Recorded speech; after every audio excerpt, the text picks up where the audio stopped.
What's up, wealth builders? Ryan Pineda here with a masterclass on sales. I've had many of the top sales trainers on my podcast. I've had Andy Elliott, Jeremy Miner, Grant Cardone, Daniel G. The list goes on and on. But today I'm going to actually give you my sales method that I use in my company. This is actually called the Pineda Co. sales process. And the tagline is emotional trust building with logical objection handling. And so that might sound like a mouthful, but we're going to dive into what exactly that means and the 10 steps that I train my sales team to use, whether that's buying a home from a home seller, selling somebody into a coaching program, or selling somebody into one of our services, getting someone to invest in one of our deals. It's the same process no matter what industry you are in. So let's jump into it. So step one is the pre-appointment process. So before you're ever getting on the call with the client or going to the seller's home, you've got to make sure that your appointment mindset is correct. So number one, I tell people this all the time. You really only want to speak 10 to 20% of the time. The rest of the time, you need to be asking the client or the seller questions. And so don't be this guy who just only talks. You got to make sure that you are always asking the right questions. Number two, you got to make sure you believe in the thing you're selling. One of the things I see with salespeople is they don't really have confidence. And really the confidence isn't in themselves. It's confidence in the product and the thing you are selling. If you truly believe the thing you are selling is going to help that person, you will have conviction with selling the product. The confidence comes naturally as a byproduct. And so if you believe in the product and you understand the product and you know the product, that's going to come through in your sales. So touch up on your product knowledge and your belief in the product. Three, think about, man, I got to find commonality with this person as soon as possible. Literally, the first question I always ask people is, hey, where are you from? What are you doing, right? And I'm always going to just find commonality right out the gate. People might think this is wasting time, but I can promise you it's not. If you can just break that weirdness of a sales call or an appointment right out the gate by finding commonality, it helps the rest of the way. And then lastly, always know that on a sales call, you are willing to walk away. Do not be this eager person who is like so hungry for the sale. If you always maintain authority in this process and just let them know, like, look, you're not the only person I'm talking to today, right? Like, this is what I do. Our product's great. Lots of people want it. We got lots of leads. Even if that's not the case, right? Even if you don't have lots of leads and this is the only person you're talking to, you got to maintain that, look, I'm willing to walk away if the deal doesn't make sense, okay? So that's step one, your mindset, just pre-appointment before you ever walk into it. So now let's go to step two, the hook. So we are now face-to-face with the seller or the client. Maybe we're on the Zoom, maybe we're on the phone, or we're belly-to-belly. Doesn't really matter, right? First thing I'm doing with the hook is setting a time frame. All right, so I want to just make sure that, hey, this call is going to take about 30 minutes. Just want to make sure that you have blocked off enough time for this call, however long it's going to take. We want to have the right expectations because if you're talking to somebody, maybe they don't have enough time and you got to reschedule or whatever the case is. But you got to make sure that it is clear the time frame. The second, make sure you're clear of how all this is going to work.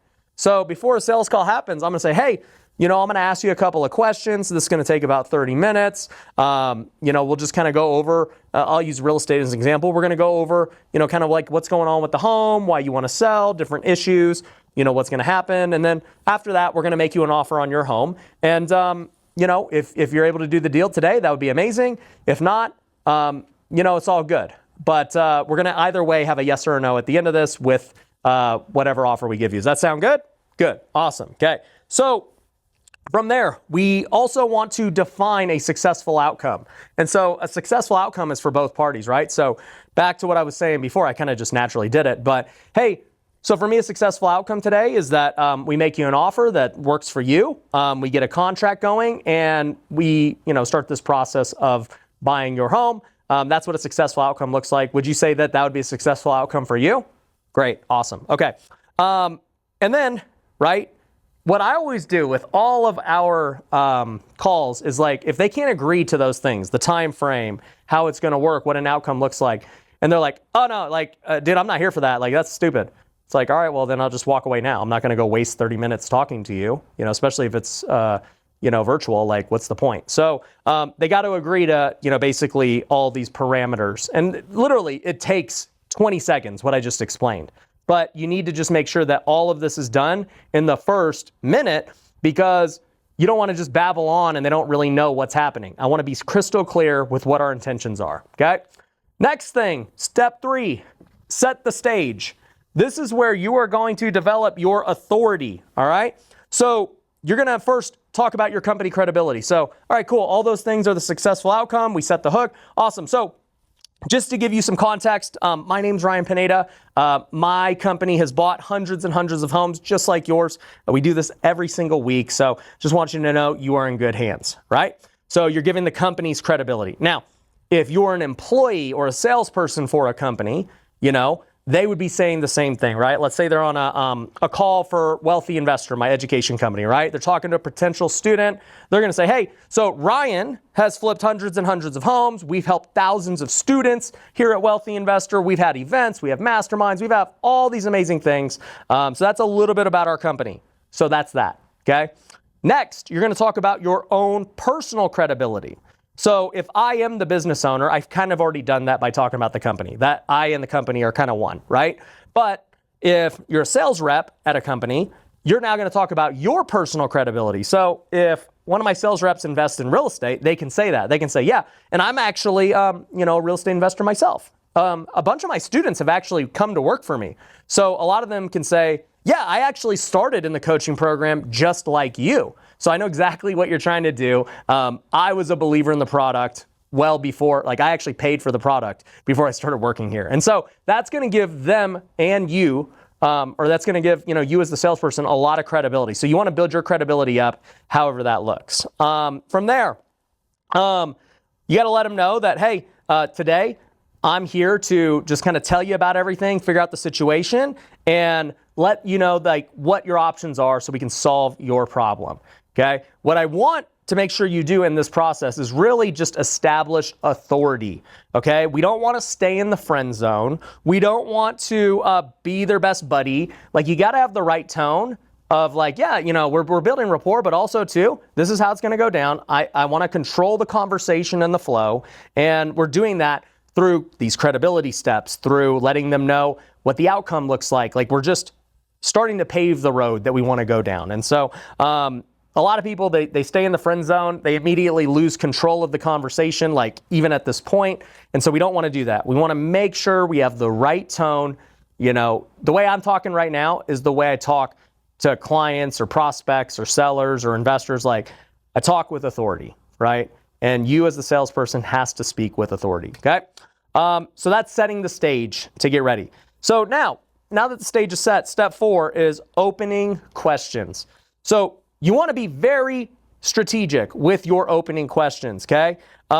We need to ask questions that are going to get the emotional pain out into the open.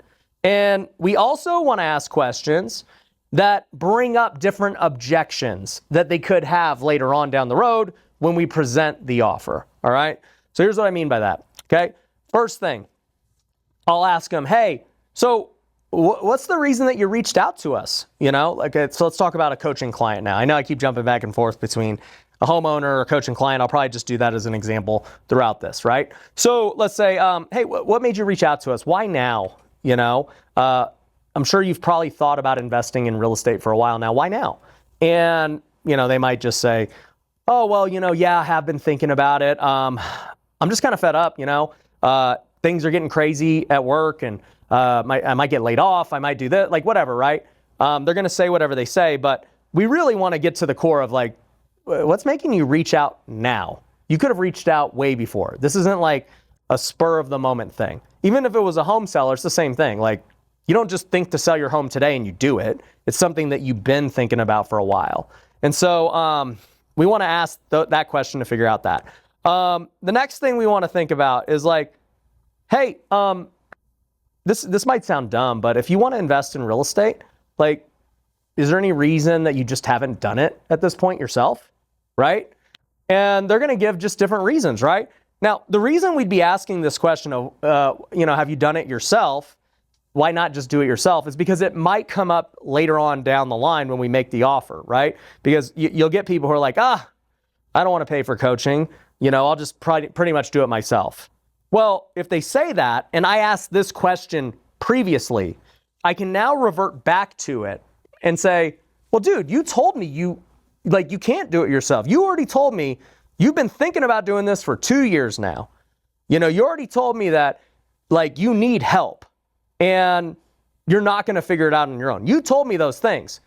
So how are you going to now tell me that that's not the case, that you're just going to go think you're going to do it yourself? You already said you can't, right? This is why I say it's logical objection handling. I'm pulling up pain for why they haven't been able to do it. But then I'm also, I don't know if you would want to call it a trap, but you're basically kind of setting a trap later on where it's like, well, dude, you already told me that you can't do it yourself. So explain to me why all of a sudden that's changed, right? People would rather be, I would say, incorrect than inconsistent. And what I mean by that is very few people like to go back on their word 2 minutes later or 20 minutes later, right? If you said something, even if, whatever, you'll just kind of stay with saying that. That's why people, I guess, just kind of stay with the same ideas over and over again. Even if they hear evidence and proof that their idea or their thought is wrong, they still just believe it because they would rather just stay consistent because that's how they've always lived their life. Oh, I have bad luck. I just always have bad luck. But you don't have bad luck. Look at all these great things that have happened to you. And they'll say, no, I still have bad luck. They would rather just stay consistent, right? So long story short, we want to make sure we ask the right questions. Obviously, whenever you're doing a deal, money's involved. If I'm trying to buy a house from a seller, if I'm trying to sell a service or a program, money's always involved, right? And so I would ask this from the beginning. I'd be like, okay, so clearly you reached out to us. You've been thinking about this for a long time. You haven't taken action, right? That's an analysis paralysis objection, by the way. You said you can't do it yourself. So I just got to ask you, financially, are you even able to get into coaching? Are you even able to afford this service, right? And now they're going to bring up where they stand financially, right? Because I don't want to just say, hey, the program cost X, and then, they're like, dude, I don't have the money. If we handle the money portion of it right now, it can't be an issue later on down the road when we make the offer. And so I want to dig deep on, hey, what is the financial situation here? Can you even get coaching? Oh, you can. You've got some money saved up. Okay, you've got credit. You've got a friend. You've got a partner. Okay, cool, awesome. So if everything sounds good, if you like what we can do with coaching, and everything you hear, you have the money to do it. Awesome, cool. All right, let's get into the next thing. So really, with all these opening questions, I'm really just trying to dig into pain and figure out hey, why do you even want to do this? And I'm also trying to already handle objections I know they're going to have down the road, right? Because typical objections could be analysis paralysis, false beliefs about the economy, the market, whatever, money issues, pride issues, thinking you don't need help, right? I'm trying to handle all those issues during this stage. Now, step 5 is going to be follow-up questions. And so with follow-up questions, I really now want to do what I would call painting the picture of the future, right? Okay, cool. I understand the problems that you have. Let's talk about what it looks like if we solve those problems. So, if we're able, let's go back to the seller of the house example. If I was able to buy your house right now and give you a good offer, what would you do next? And they'd be like, oh, well, I would take the money and I'd go move and I'd be with my family and it'd be awesome. I'd be like, great. So I want to paint the picture of hey, if we actually do this deal, what happens after that? How exciting will that be? Hey, if you start learning to flip houses and you could quit your job, what would that look like? How much would that impact your family, right? How good would that feel, right? So I just want to elicit now good feelings, not just, pain feelings. I would also ask, really, what do you think this would be worth to you if we were able to solve this problem, right? So if I'm using the house flipping example, hey, if you're able to quit your job, what would that be worth to you, right? Most people will say, oh, dude, if I could quit my job and spend more time with my kids and my family, dude, it'd be worth, millions of dollars, hundreds of thousands of dollars, right? It should be worth a big number emotionally, financially, all those things, right? And what we would call this is a value commitment. And so clearly, in let's just use the realm of coaching, you are saying, hey, I believe that by learning this skill and doing this thing, it's worth millions of dollars to me. And it's true, by the way. Me learning to flip houses has literally been worth tens of millions of dollars in value for me to this point in my life. And it will continue to be worth tens of millions of dollars of value to me. So, the question becomes, hey, what would it be worth to you to learn this skill and quit your job? Like, how much could it make you in the long run of learning to invest in real estate? Because once you learn the skill, you know it. So what's it worth to you? And, most people, they might already know, or you might have to help them get there of like, well, I mean, like if you did like 5 flips this year, what would that make you? All right, 100,000? All right, well, once you learn the skill, like how many could you do the rest of your life? And then they start to realize it and they're like, oh yeah, I mean, like it's worth millions. It's like, okay, cool. Now, here's the thing. It's true. A skill like that is worth millions of dollars. But down the road later, when we get to the offer, they're like, oh, I don't know if this is actually worth it or not. Once again, I don't want to say it's a trap, but it's a logical objection that you can handle where it's like, well, bro, you just told me that it's worth millions of dollars to you, this skill right here. So how are you going to tell me it's not worth that anymore, right? If I tell you this is $5,000 to join or $10,000 to join, how can it not be worth that? You just said it's worth millions. So it's creating these logical arguments to handle objections that you might have later on, right? Because when it comes to price, there's only 2 reasons somebody would like dispute price. One is they just don't have the money or they don't know how to find the money. That's one. Or 2, they don't believe that it's valuable, like it's worth the price, right? Or 3, they actually just don't believe that, like they believe that it works, but they don't believe they can actually do it, right? So that's a false belief. And, you got to help people believe different things about themselves first and foremost. So, we ask those kind of questions. So once we get a value commitment, the 6th step is now we want to make some commonality statements. And so this is where you're going to build trust, all right? So first off, at this point, I would share a personal experience. I would start telling stories about myself. I'd be like, look, I remember where I was, where you were at, back when I was flipping my first house, over 10 years ago. It was scary, man. I had to max out my credit cards. I get it. But dude, it was worth it, man. Let me tell you, my life's a lot different today because I made that commitment. If I was trying to sell a house or buy a seller's house, right? I could use commonality statements like, hey, we've helped many people like you before. Like I actually remember Sally, she was in a similar situation to you. She was going through a divorce. She had to sell it really fast. And we were able to help her. Hey, look, like here's her picture. Like if I can show proof of people we've helped, this is called a testimonial. That helps a ton. So, in the end, we're going to use commonality statements. And also, too, you also want to like help them out because if they're going through a tough time, you want to let them know that, hey, it's not their fault. At the end of the day, people don't ever want to take accountability and blame. And I mean, probably in most cases it is most people. I mean, I'm a believer that everything's your fault. Like your life is your life. And so you need to take accountability for that. But, in a lot of cases, you got to sympathize with people and really let them know like, hey, it's all good. Like, it's not your fault. A lot of people don't get started in real estate because of different problems, right? I get it. You had to go through XYZ. You had to get this done. Like, it's all good. But now's the time. It changes now. Would you agree? And they're like, yeah. So you got to let them know that, hey, it's not their fault. Because if they believe that they're the problem and they believe like they can't ever change themselves, they're never going to buy or sell or do anything. So you got to let them know that like, no, dude, like this is different. Okay.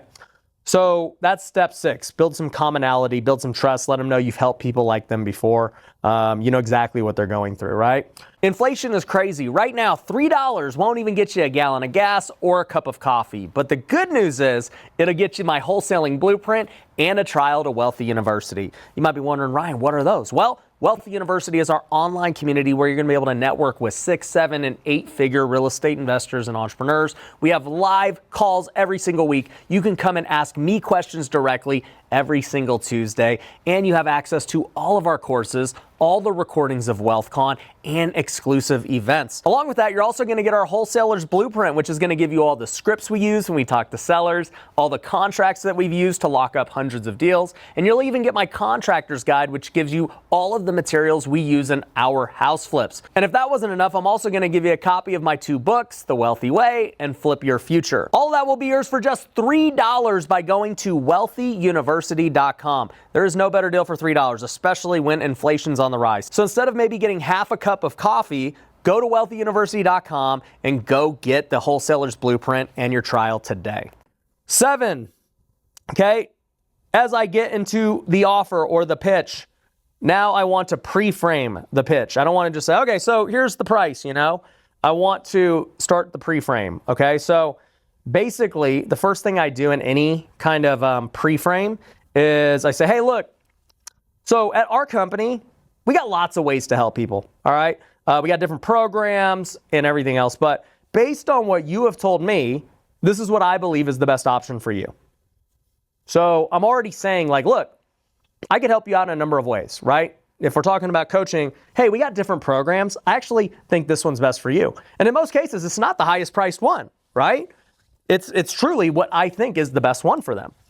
Same thing with a home seller. There's lots of home sellers that we negotiate with where the best thing for them is a listing. And that is not the best thing for us as a company, but we would rather just do the best thing for them, because if we do that, we're going to get more deals because it's truly the best option for them, right? I'm not a believer in forcing people to do different things that fit my agenda.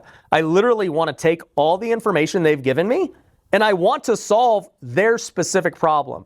And so it's my job as a business owner to create multiple options to solve their problem. And if I can do that, I'm going to be in business a long time.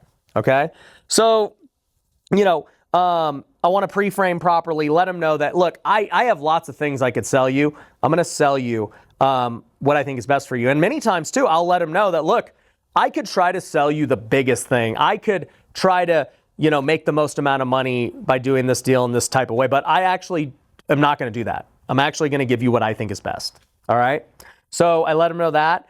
And then I just basically try to get them to agree with me before I present the offer. Right. So, I'll basically say anyways, I just want to be clear, like that's my intention. And, I'm going to go into, kind of what that includes. Does that sound okay with you? And, they'll always say, yeah, sure. Cool. Awesome.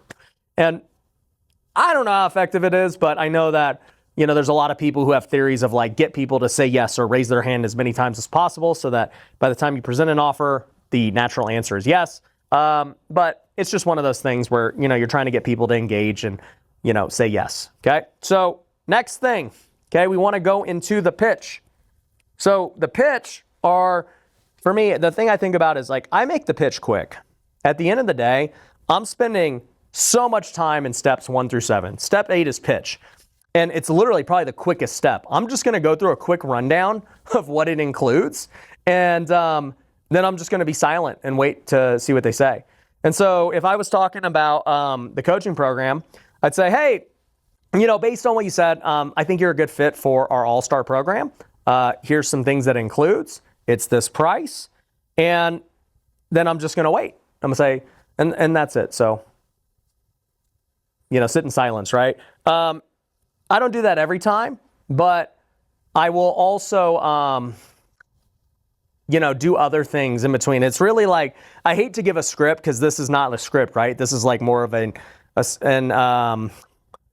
a philosophy. So it's more so feel. But like one thing that I'll do on the pitch is like, I'll talk about the deliverables really quickly. If there is like some kind of price scarcity or urgency, I will mention that. I'll say, hey, right now this is the price. It's for a limited time only. Or if there's scarcity on like, there's only 2 tickets left. So, that's just what it is. So I'll add that into it. I'll reiterate the pain and everything else that they mentioned before. So it might look like this, right? So just to give you guys the simplicity, right? Hey, this is the product, it includes XYZ. This is the price, like you mentioned before. So now like I gave them the price, but I'm already jumping to the next thing, right? So they're not just dwelling on it. so this is the price. And, like you mentioned before, I know you're having a tough time trying to figure this out on your own, right? I know that we can help you out a ton. I know that we can help you quit your job. I know that we can help you just get started in real estate investing. And I mean, like we talked about before, I think if we're able to get this done for you, your life's going to be completely different. And I'm just going to go, and you're going to be able to go do all those things you talked about, right? So I'll go into some of the pleasure stuff they mentioned. You'll be able to hang out with your kid on the weekends. You'll be able to, make enough money to be able to go support your family and do all of that. So, that's what the rookie program includes. And then I'll just wait, right? So if you think about it, I prefaced everything of like what's included. I gave price. That was really quick. And then I went back into the pain points and the pleasure points to reiterate, like, this is why you're getting this product, because you have these problems and you want this solution. That's why you're getting the product. And so that's how I do the pitch. It's very simple, and it can be for anything, whether it's a coaching program or a seller. It's like, hey, so here's what we do with our offer. So for my real estate investors, let me give you the example of the pitch here. So to give a recap, we buy houses for cash. There's no closing cost. We can close very quickly. There's no hassle, no headaches, none of that stuff. This will be the easiest transaction ever. If they've already given me a price and stuff, like I would already know that. Looking at your house, it looks like, we're going to be able to offer $300,000 on it. But like I said, you're going to be able to sell it, move on to your next place, not have to deal with realtors. I know you don't want to. You don't got to fix anything up. Like you said, you're not going to have all these people walking in and out of it. It's going to be the easiest, seamless transaction. And you're going to be able to, go see your family, move back to Oklahoma with them and be near your grandkids and all that good stuff. So, how's that sound? So you can see, like, I basically sandwiched the offer of, hey, all the benefits of like what's included, the actual price, and then tying back into what they said earlier, the pain and the pleasure, to kind of fully encapsulate the pitch. Most people screw up the pitch because they basically say, okay, I think I could pay $300,000 for the home. What do you think? And it's like, well, dude, that's not a good way to pitch. So that's what I do on the pitch. Step 9, okay, is now we handle objections. So really, at this point, the offer is known. They've made all the stuff. So in an ideal world, they accept it, but in most cases, they don't, right? So now we got to do objection handling. And so really, like, what you're going to hear are just excuses in most cases, right? And so you need to now be able to handle those objections without actually calling out that person. So, as much as it might be easy to call out that person and be like, bro, are you serious right now? Or whatever the case is, I want to use other people as examples for handling the objection. So basically what I'll say is like, look, I get it. I've had other people that have struggled with that same thing. I remember Joe was just like that. He had the same problem. And, finally, because he did XYZ, he was able to get through it, and he made the decision to do it. It wasn't easy for him, but he was able to do it. But he realized he could not keep making that same excuse over and over again. And I know you probably feel the same way. You don't want to keep making excuses. You want to be like Joe, right? So, basically, I could be like, bro, you're making excuses. But I want to like tie it into somebody else to help them see themselves through somebody else, right? It's kind of like when people say, so my friend is having this problem. And it's like, they're talking about themselves, right? So anyways, I want to kind of handle it through that. But typical objections you get, right, are false beliefs, money issues, analysis paralysis, and pride. Those are like the 4 things I see, right? And so if they have false belief, it could be in themselves, it could be in your product, or it could be in the whole market or the industry. You got to get to the core of what their false belief is. So, it's like, well, dude, do you not believe in yourself? Like, okay, now we got to figure out that. Oh, you don't believe in us as a company. Okay, I got to handle that. Or you don't believe in the real estate industry as a whole. All right, I got to handle that, right? So that's false beliefs. Money, okay? Money could be the value of the product. Money could be where they're going to get the money from. Getting an approval of a spouse, that is a huge objection for handling. I got to talk to my spouse. I got to talk to my partner. I got to do this. Like, you got to be able to handle those objections and let them know. analysis paralysis, okay? So some people are just like, they drag their feet. Yeah, it all sounds great, dude, but I just need a week to think about it. It's like, bro, you told me you've been thinking about it for 2 years. What are we doing here, right? The analysis paralysis people, I'm usually not nice to, just being honest. Like those people usually need to get kicked in the butt because that's just literally what they need. If you're nice to them, they will just continue to have analysis paralysis. So there's that. And then pride issues, honestly, I also kick people in the butt when they have pride issues. So if they're like, dude, I'll figure this out on my own, I'll be like, okay, why haven't you done it yet? You've been thinking about real estate for a long time. Why haven't you done it yet? Literally, I'll just ask them that, you know? I'll say other things like, well, you know, like LeBron has a coach, right? You know how many coaches LeBron has? Why do you think LeBron has coaches? Isn't he like already the best? Why does he need more coaches? You think like you don't need coaches at all? Why do the top performers in the world still have coaches? So, you know, that's one of those things. If it's a home seller, the funniest one is like, oh, I'll just list it myself. You know, I'll just FSBO it. I'll sell it myself. It's like, bro, I just crack up and I go, hey, you know, I own a lot of real estate too. I'll be honest with you. I don't sell any of them myself. I list them all with a realtor. You want to know why? Because I'm not an idiot. And I'll literally say that, you know, like I know I'm going to spend more time and more headache and actually make less money listing it myself and trying to go put it on Zillow myself and do a FSBO. So with pride issues, I usually go hardcore at them. That's just how I handle it. So analysis paralysis and pride, I'm going to cut their throat. I mean, really, that's the only way to say it. And then like false beliefs and money issues, I'll probably have more compassion. All right. So you got to learn to handle objections.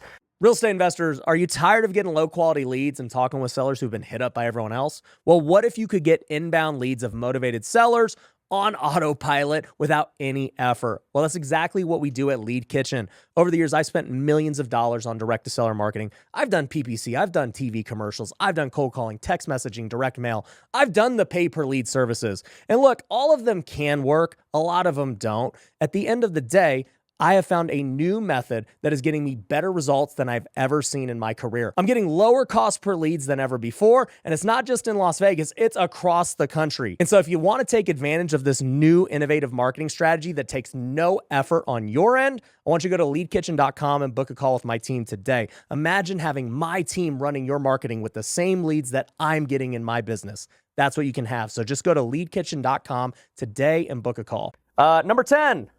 Okay, this is the last step, the final close, okay? At this point, you have to go all in. So if you've handled objections, this is still not going anywhere. This is where, you know, I talk about throwing Hail Marys and just, you know, seeing what happens, right? For me, I'm a believer in that in most cases, you don't want to play for the follow-up. Like, there's a high chance that if this doesn't go down right here, the deal's not getting done. So for me, you know, I just have a belief that sometimes you got to just play like this is the end. This is the final game. There's no follow-up. And so I just go all in. So one thing that I do is I call this like doing a 180. Okay. So if we're close on a deal and it's not working out, whatever tone and demeanor I've had during this conversation, I'm going to do what I call flip the script, all right? I'm going to do the exact opposite of what I've done to this point. So if I've been best buddies with them this whole time, I'm going to get like kind of not best buddies with them. I'm going to get very authoritative and like give it to them straight and just like kind of hardcore, right? Because at this point, whatever I've been doing is not working, so I need to flip the script and go basically for a Hail Mary. At the same time, maybe I've had an aggressive person who's like also type A. And so like we've been going back and forth at each other and like that's been the conversation. Well, at that point, I'm going to go like super negative and be like, dude, can I just be honest with you, man? Like, can I break this and just level with me? And like, if you start to go negative, they're going to see that too. And you know, the natural response is like, you're not going to keep yelling at somebody who's trying to like kind of submit. And then, you know, you kind of come from that front, like, can I just be real with you? Like, look, dude, I can tell you want to do it. Like, is there anything like that I did that's making you not want to move forward, like I can handle it, man. Like if you don't want to do it, totally cool. I'm fine not doing the deal, but I just need to know why so I can be better the next time I talk to somebody, right? So now I'm taking a totally different flip the script type approach. So there's that. And then lastly, you also want to consider different concessions that you can make to sweeten the deal. So maybe you can't change the price for whatever reason, but there are other things you can do to sweeten a deal. Hey, can I give you something free? Can I give you free tickets or an upgrade? Can I, if it's a seller, what if I was able to give you an extra month of a rent back? What if I was able to do X, Y, Z to help you out, get you a mover? Like what other concessions could I make that could push this, deal over the table? And then worst case, right? I might also just try and get some kind of commitment with them, right? And basically like, I want to hear from them when they're going to reach back out to me. I don't want it to be like, oh, well, okay, cool. It's all good. Didn't work out. Like, how about I follow up with you next week? How's that sound? Right? And they'll be like, that sounds great. It's like, no, that's actually the wrong way to do it. What should be is like, okay, hey, when are you going to make a decision by? Because like the only way I would do this is if like I know they're close and they truly just need time to think about it or talk to somebody or whatever, right? Hey, so tell me like, what's your time frame? When are you going to make a decision by? And they'll be like, over the weekend I'm going to make a decision. What I'll say is okay, cool. So you'll talk to your spouse this week and everything else. Okay, here's what I want to do. Okay, I've made a commitment to you. You've told me that. I want you to reach out to me, on Monday. How's that sound? Cool. Awesome, man. Well, I'm looking forward to hearing what she says. Also, too, if she needs to talk or whatever, like we can all hop on a call together. But reach out to me Monday just to let me know what she said, whether it's a yes or a no, all good. But just reach out to me Monday. Does that sound good? Cool. Awesome.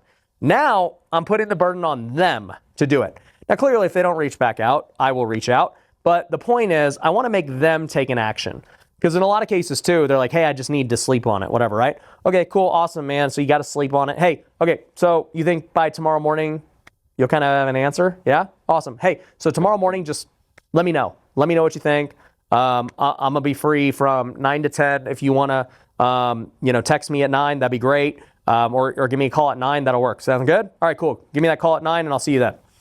So, I'm basically now putting the ball in their court and making them commit to me. So it's just different than, hey, let me follow up with you. Like that's running and chasing them. I don't ever want to be chasing people. I want people chasing me. Okay. That's how we got to think about sales on that front. So anyways, that's the 10-step process that we take. It works for literally anything. I'm sorry, I was jumping back and forth between different scenarios because I didn't want this to be just about real estate or anything. Coaches, services, home sellers, investors, it's all the same. This process works. So go rewatch this because I know there's a lot of just different things, but that is literally how we handle a sales call. So hopefully you enjoyed it. If you did, subscribe and we'll see you on the next one. Peace.